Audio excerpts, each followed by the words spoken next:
bansa magkakaiba ngunit isa. Ate, kuya at mga pets, bata, matanda, kasali ka. Halika na't makinig sa DZUP 1602. Dayo na't makinig sa DZUP 1602. Kasali ka.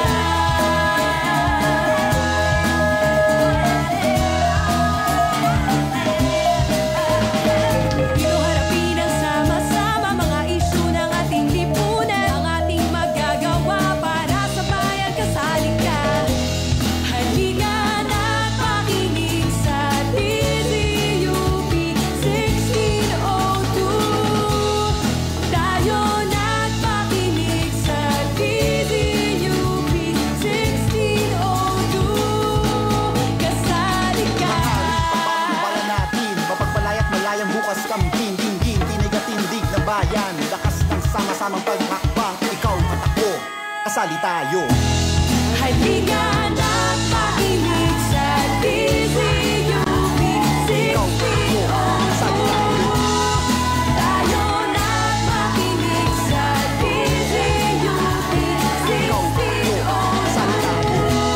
Ikaw ako tayo sa DZUP 1602. Kasali ka.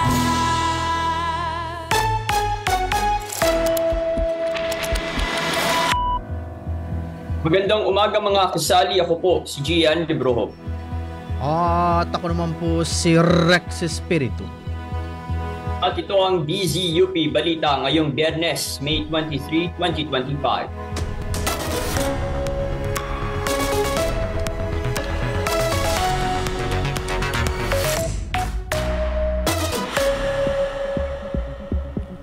Mga kasali, ito ang ating DZUP Election Interview Series hanggang katapusan ng Mayo, hatid namin at ng Check.ph initiative sa pangunguna po ng UP Department of Journalism ang mga panayam hinggil sa fact-checking at disinformation. Ngayong umaga, mga kasali, tatalakayin natin ang mga panukalang batas na may kinalaman po sa disinformation. Para talakayin ang usapin, makakasama natin si UP Department of Journalism Professor Dr. Rachel Can. Magandang umaga po, Dr. Can. Welcome po again sa DZUP.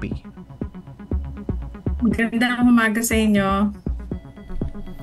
Ma'am, tuloy-tuloy na po tayo sa ating talakayan at salamat po sa pagpapaunlak at mahalaga pong usapin po ito at ngayon pong natapos na po ang ating halalan po. No? Unang-una pong tanong mula po sa amin ay ano po ba yung laman ng mga panukalang batas laban po sa disinformation na kasalukuyan pong tinatalakay po sa Kongreso po ngayon, Dok?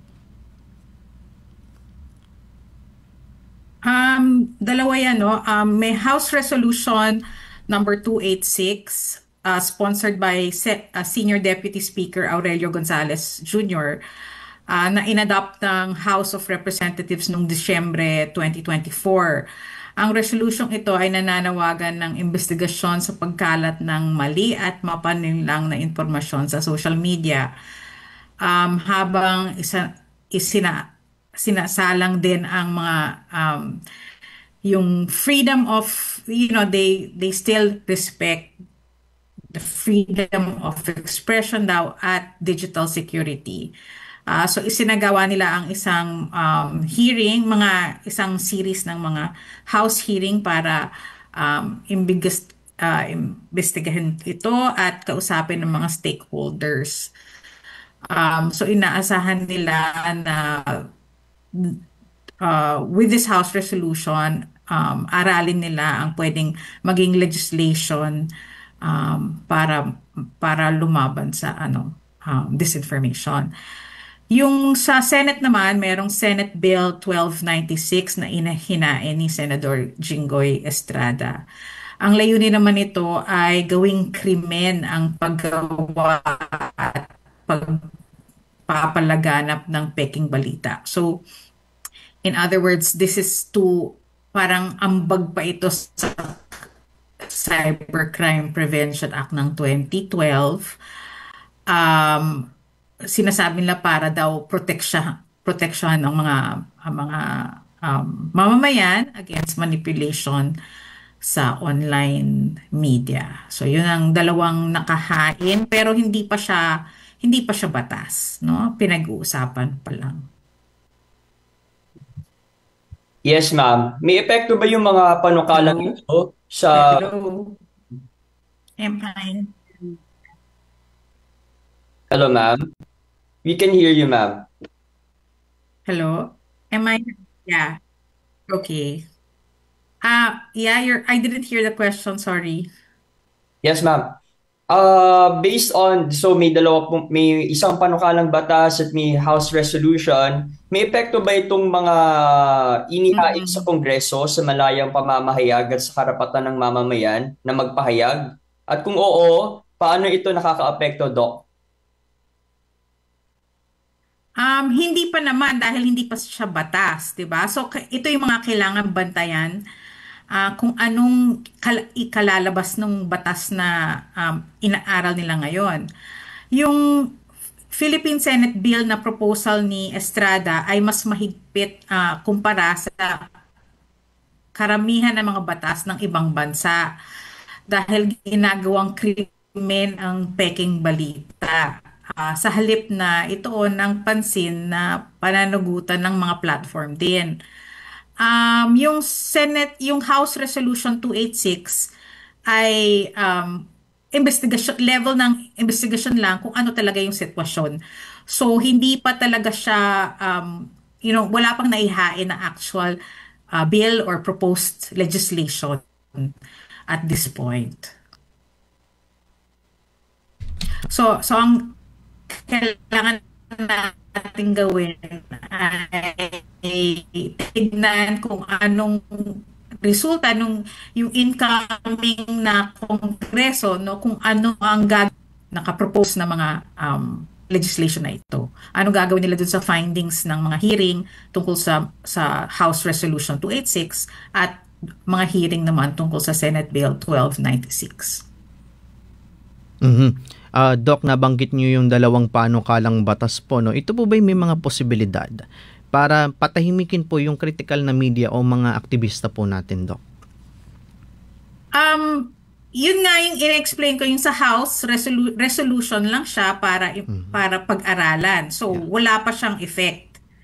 Although nung hearing, kung sinusubaybayan nyo yung mga hearing na nangyari, nakikita natin na yung mga kongresista ay medyo nag-pressure dun sa mga vloggers, no? Lalo na yung mga vloggers na tinamaan sila. So medyo yes, in a way, yung hearing na panakot lalo na sa mga vloggers rather than hindi naman yung mainstream media yung na-target dito, no? Kundi yung mga individual bloggers dun sa lower house. Dun sa Senado, sa tingin ko itong proposed bill na to dapat tutulan kasi dadagdagan pa nila yung mahigpit na Cybercrime Act, no? So medyo malabo yung pagkasulat nung Senate bill kasi sino ang determine kung ano ang peking balita. So, walang sinasabi. So, pwedeng piti yung legitimate news ay pwede nilang i-label na peking balita kung hindi siya sang-ayon dun sa yung goals ng gobyerno, no?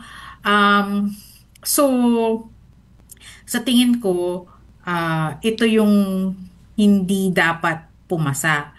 Ngayon, sa House, kailangan bantayan kasi hindi pa natin alam kung saan patungo ang kanilang House resolution.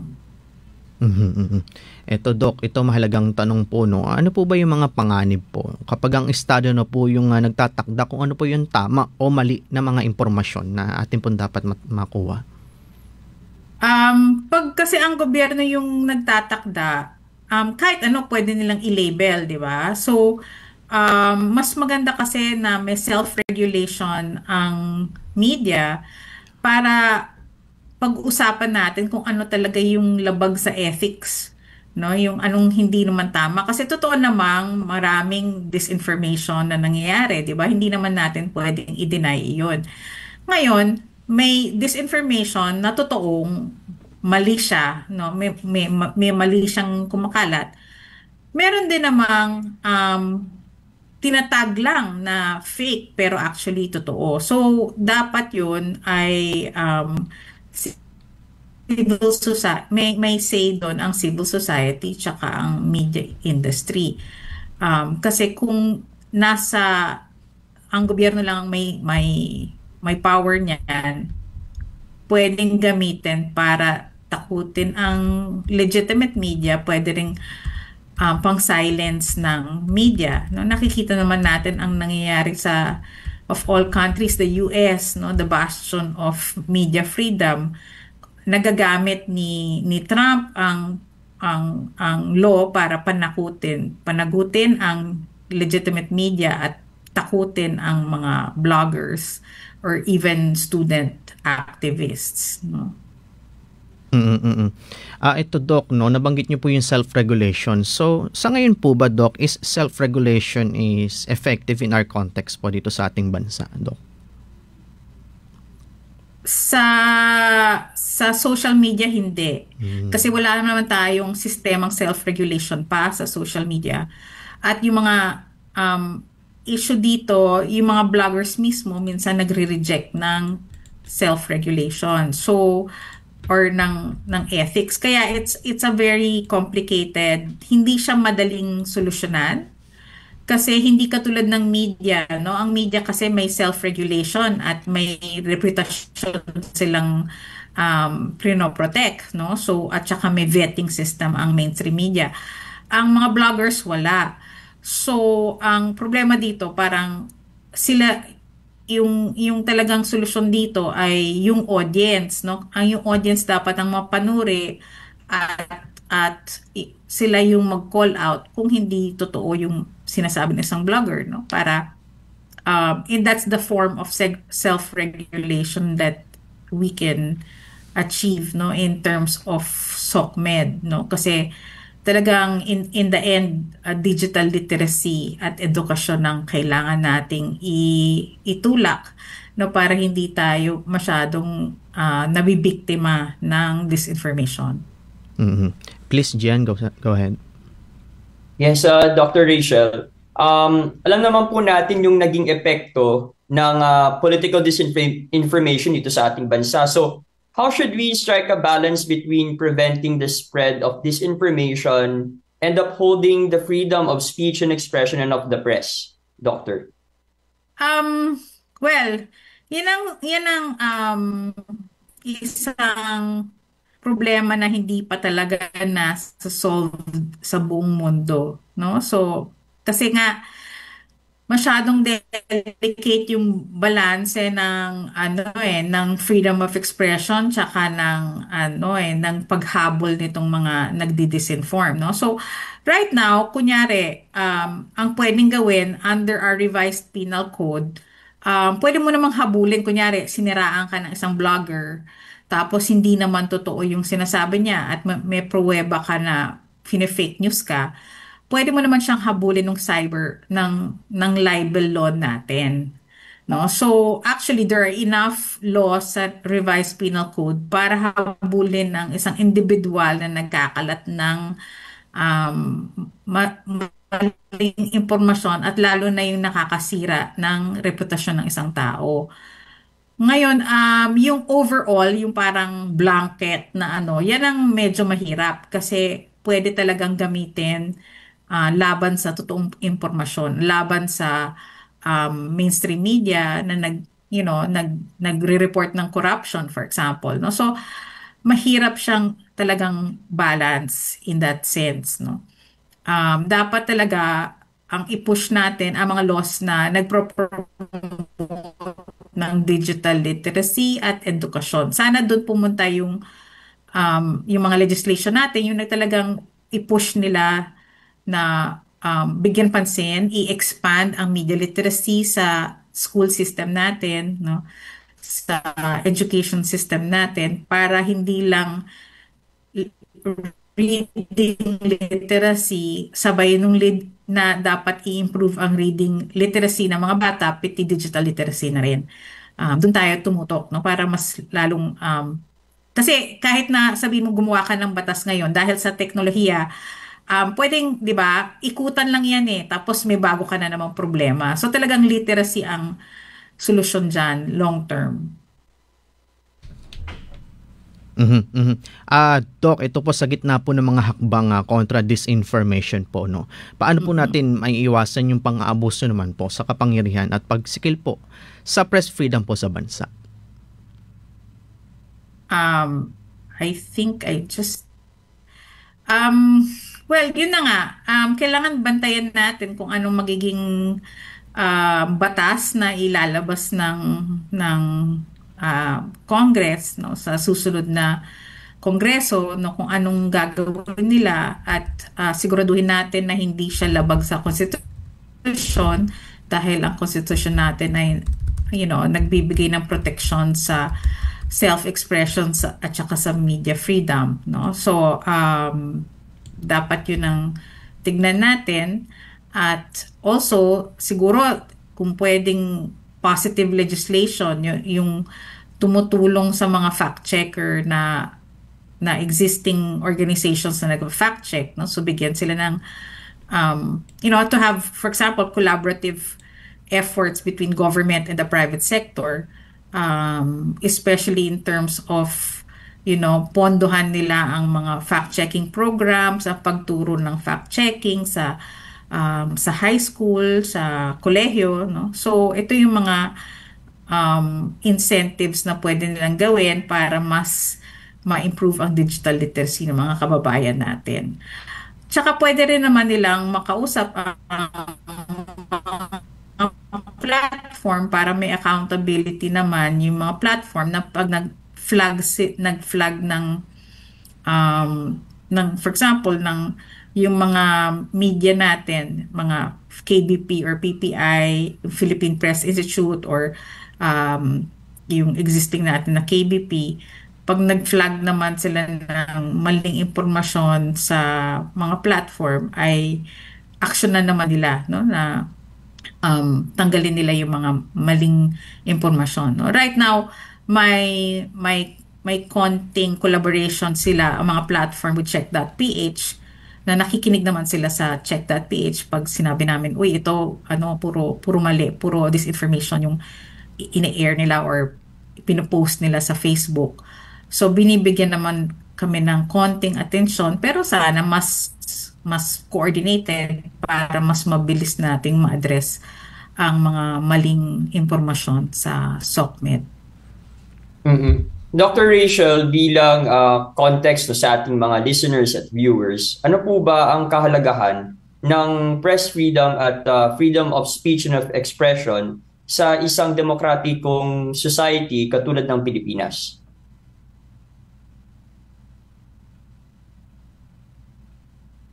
Dr. Rachel? Okay. So, yes. Do you hear me? Yes, ma'am. We can now hear you. Hello? Yeah. Okay.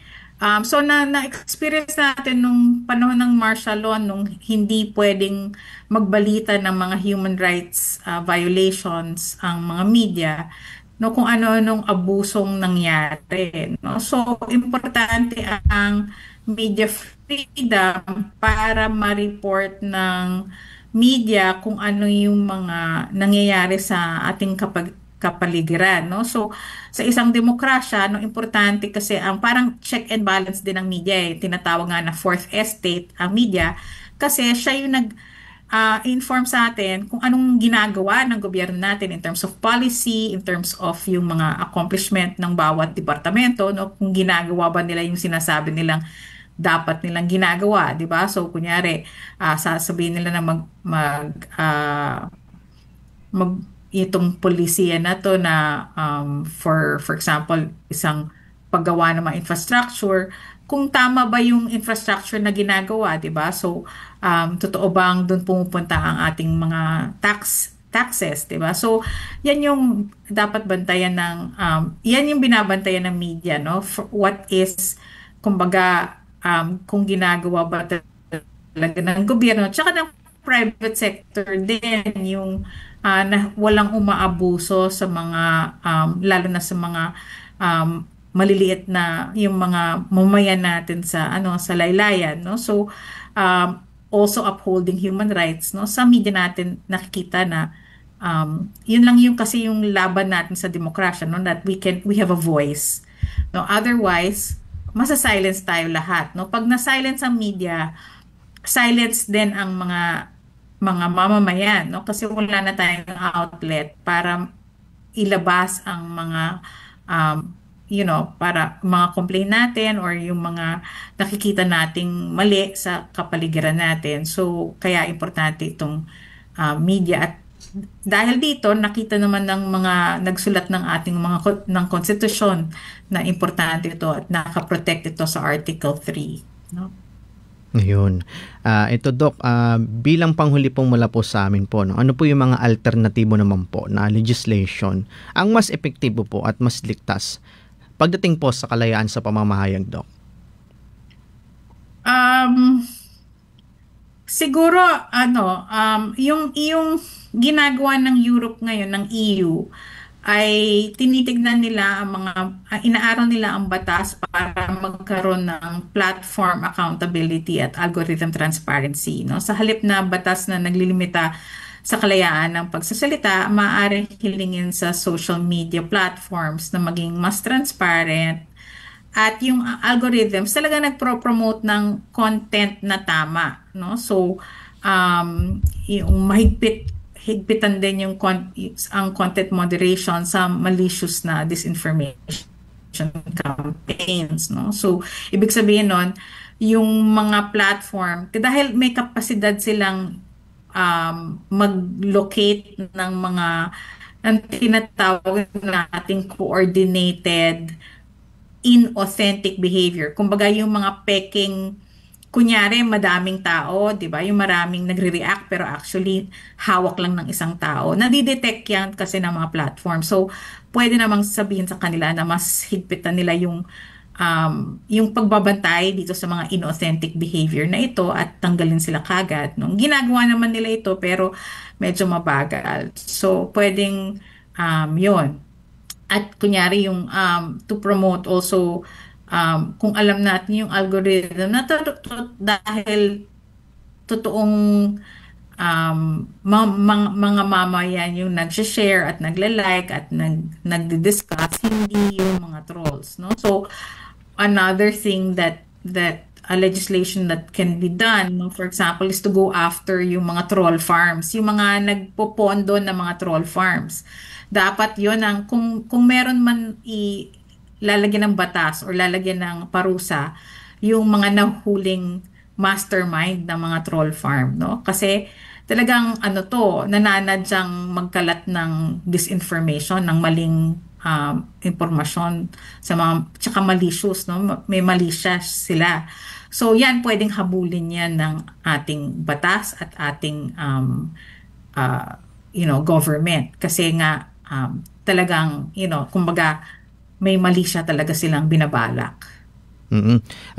Naway patuloy po nating sugpuin itong disinformation at patuloy po nating isulong ang kalayaan sa pamamahayag sa bansa. With that, marami pong salamat sa inyong oras at pagbabahagi. UP Department of Journalism Professor Dr. Rachel Khan. Salamat po, Doc.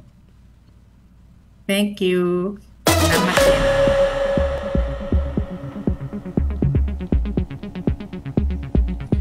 Pakinggan ang DZUP Balita sa 16:02 AM sa radyo, dzup.org sa internet at sa aming Facebook page. Kami po ang inyong nagkakapagbalita. Ako po ang inyong tinig balita, Rex Espiritu.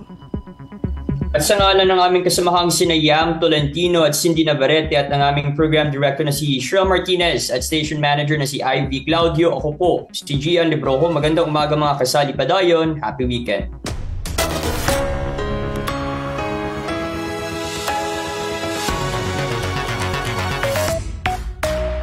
DZUP Balita.